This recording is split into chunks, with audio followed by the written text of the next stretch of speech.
Good morning बच्चों। काव्य मंजरी के पहले चैप्टर साखी में हमने कल 5 दोहों की व्याख्या पढ़ी। पहले में कबीर कहते हैं कि मैं लोक ज्ञान, जो संसार में ज्ञान फैला हुआ था, संसार में लोगों की नॉलेज थी, उसके अनुसार उसके पीछे पीछे चलता चला जा रहा था, यानी उन बातों को आंख बंद किए उनका अनुसरण करता चला जा रहा था। जब मुझे सतगुरु मिले, उन्होंने मुझे ज्ञान का प्रकाश दिया और इस तरह से मैं ईश्वर को पाने के मार्ग में चलने में सफल हुआ। दूसरे में वो कहते हैं कि प्रेम का बादल, ईश्वर के प्रेम का, गुरु के प्रेम का बादल हमारे ऊपर बरसा, यानी गुरु के प्रेम का अनुग्रह हमें प्राप्त हुआ और इस तरह से मेरी अंतरात्मा गुरु के प्रेम से भीग गई और मेरा तन मन सब हरा भरा हो गया, यानी प्रफुल्लित हो गया, प्रसन्नचित हो गया। तीसरे में वो कहते हैं कि राम से दूर हो करके ना मुझे दिन में चैन है, न रात में, न सपने में, न जागने में, न धूप में और न ही छाया में, यानी राम से बिछड़ने पर, राम से अलग होने पर मुझे कहीं भी सुख नहीं मिल रहा है। चौथे में वो कहते हैं कि मरने के बाद अगर हमें राम की प्राप्ति हो, अर्थात ईश्वर की प्राप्ति हो, तो फिर क्या फायदा। ऐसे अगर राम को मिलना हो, ऐसे भगवान को मिलना हो मरने के बाद, तो ना ही मिले तो ठीक है, क्योंकि जब जैसे पारस एक विशेष पत्थर होता है जिसपे घिसने से लोहा सोना बन जाता है, लेकिन पारस की तलाश में हम लोहे को हर पत्थर पर घिसते रहे, अंत में लोहा घट गया, यानी लोहा खत्म हो गया और तब हमें पारस मिला। तो फिर पारस पत्थर मिलने से क्या फायदा जब लोहा हमारा खत्म हो गया, सोना बनाने के लिए हमारे पास कुछ नहीं रहा। इसी प्रकार से अगर हम मर गए फिर हमें ईश्वर की प्राप्ति हुई तो आनंद के पाने के लिए हमारे पास कुछ भी शेष नहीं बचा। ऐसी स्थिति में अगर हमें ईश्वर की प्राप्ति होती भी है तो उससे क्या लाभ। 5वें दोहे में वो कहते हैं कि राम का रास्ता देखते देखते, राम का इंतजार करते करते मेरी आंखों में झाइयाँ पड़ गई हैं, राम का नाम पुकारते पुकारते मेरे जीभ में छाले पड़ गए हैं, लेकिन अभी तक राम मुझे नहीं मिले। अब हम छठे दोहे पर आते हैं। जो रोऊं तो बल घटे, हंसो तो राम रिसाई, मन ही माही बिसूरणा, ज्यों गुड़ काट ही खाई। यानी संसार में आने के बाद, राम से दूर होने के बाद, अगर मैं सांसारिकता को देख करके, संसार की इस रीतियों को देख करके मैं अगर रोता हूँ कि भगवान मैं कहाँ आ गया, मैं राम से दूर, ईश्वर से दूर हो गया, ये दुनिया तो मोह माया में फंसी हुई है, इस तरह से अगर मैं इसका रोना रोता हूँ तो मेरा बल घटता है, यानी कुछ हासिल नहीं होगा बल्कि मेरा ही बल घटेगा। हंसो तो राम रिसाई, और अगर मैं सांसारिकता को देख करके, संसार में जो मोह माया फैला हुआ है उसको देख करके हंसता हूँ तो मेरा ईश्वर मुझसे नाराज होता है, यानी फिर ईश्वर को पाना मुश्किल हो जाता है।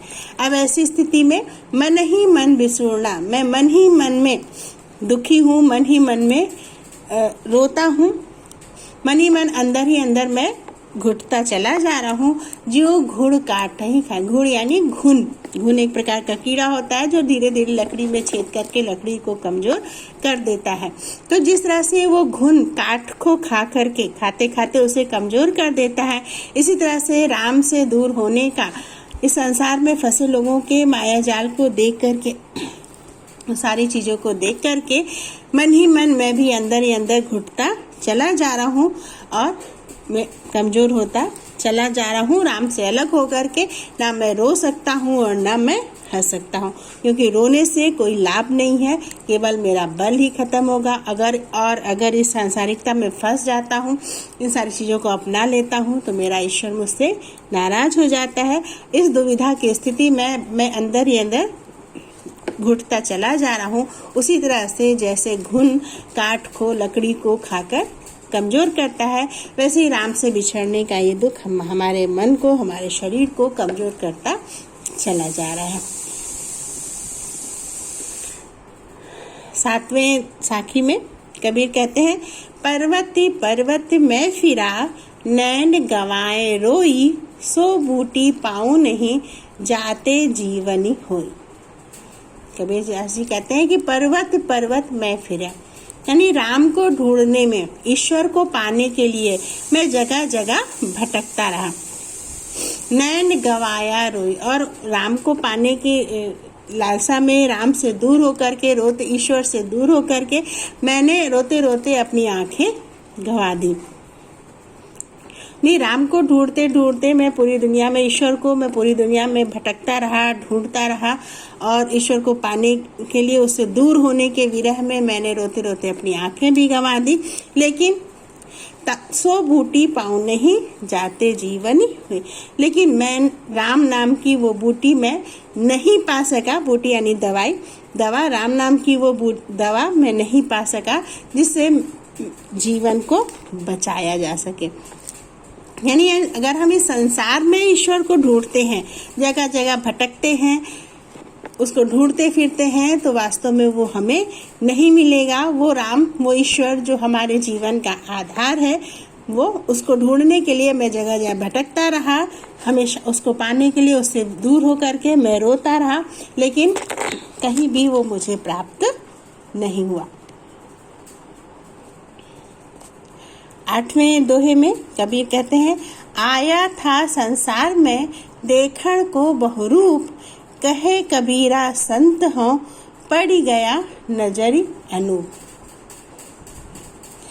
कबीरदास जी कहते हैं कि मैं इस संसार में आया था, इस संसार में मैंने जन्म लिया, इस संसार के जो विविध रूप हैं उनको देखने के लिए, यानी संसार के जो अलग अलग रंग हैं उनको देखने के लिए मैं इस संसार में आया था।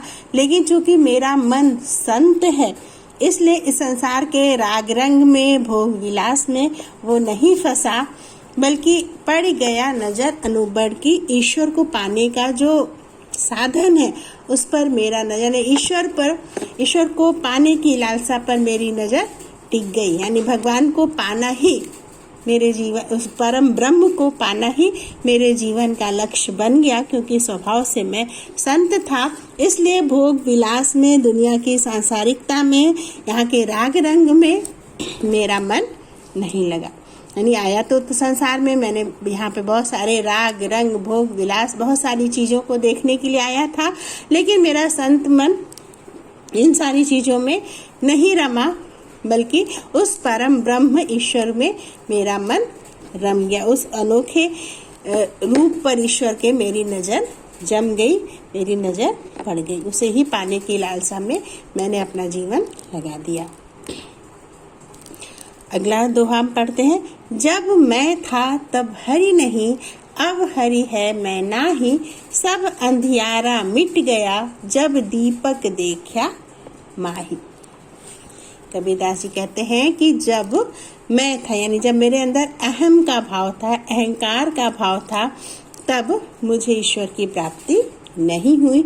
अब हरि है मैं नाही, अब मुझे ईश्वर की प्राप्ति हो गई है। ईश्वर, मुझे भगवान ईश्वर का परम ब्रह्म रूप मैंने पा लिया, मैंने देख लिया है, तो अब मेरे अंदर अहंकार नहीं बचा है।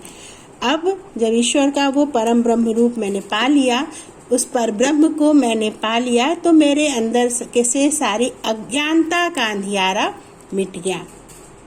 जब दीपक देखा माही, यानी जब दीपक, ज्ञान की रोशनी, दीपक यानी रोशनी, रोशनी किस चीज़ की? ज्ञान की रोशनी। जब ज्ञान की रोशनी मेरे मन पे पड़ी, तो मेरे अंदर का सारा अंधियारा यानी सारी अज्ञानता मिट गई, और फिर मैंने ईश्वर को पा लिया, और अब मेरे अंदर अहंकार नहीं रह गया। जब तक अहंकार था, जब तक अहम का भाव था, तब तक मुझे ईश्वर की प्राप्ति नहीं हुई। मुझे ज्ञान मिला, ज्ञान के माध्यम से अज्ञान का अंधेरा मिट गया, और अब मुझे ईश्वर की प्राप्ति हो गई, और अब मेरे अंदर किसी प्रकार का अहंकार नहीं रह गया। अगली साखी हम पढ़ते हैं, तन को जोगी सब करे, मन को बिरला कोई, सब विधि सहजय पाइए, जे मन जोगी होई। कबीरदास जी कहते हैं कि शरीर को अपने सभी योगी कर लेते हैं, यानी सभी लोग साधु बन जाते हैं, सन्यासी बन जाते हैं दिखाने के लिए। शरीर से भगवा वस्त्र धारण कर लेंगे, जोगी सन्यासी बन जाएंगे, हाथ में कमंडल ले लेंगे, लेकिन मन को बिरला कोई, मन से जोगी बहुत कम ही लोग होते हैं। यानी मन से हर चीज का परित्याग कर दे। लोग रूप रंग धारण कर लेते हैं साधु संत का, लेकिन मन में उनके लालच रहता है, भोग विलास की प्रवृत्ति रहती है। मन से ये सारी लालच या भोग विलास की प्रवृत्ति खत्म नहीं होती। मन से कोई विरला यानी बहुत मुश्किल से ही कोई योगी हो पाता है, कोई साधु संत बन पाता है। सब विधि सहजय पाइए, जे मन जोगी हुई। कहते हैं हर प्रकार से बहुत ही आसानी से हम ईश्वर को प्राप्त कर सकते हैं, जे यानी अगर मन योगी हो, यानी अगर हम मन से साधु हो जाएं, मन से वैराग्य धारण कर लें, मन से हर चीजों से विरक्त हो जाएं, किसी प्रकार की मोह माया लालच हमारे मन से अगर खत्म हो जाए, तो हर तरह से बहुत ही आसानी से हमें ईश्वर की प्राप्ति हो जाएगी। यानी हम दिखाने के लिए तो साधु बन जाते हैं, वैरागी बन जाते हैं, लेकिन मन से हम अपने मोह माया का लालच का परित्याग नहीं कर पाते। कोई बहुत मुश्किल से ही ऐसा होता है जो मन से मोह माया का त्याग कर पाता है, लालच का त्याग कर पाता है।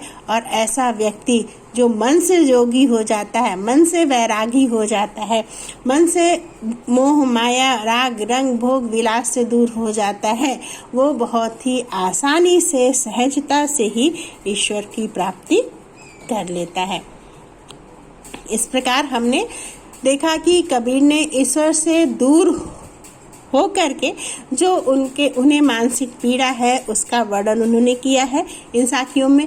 गुरु के महत्व को बताया है कि गुरु के माध्यम से ही ज्ञान की प्राप्ति हुई और हमारे मन का अंधियारा दूर हुआ और हम ईश्वर सहजता से ईश्वर की प्राप्ति हुई।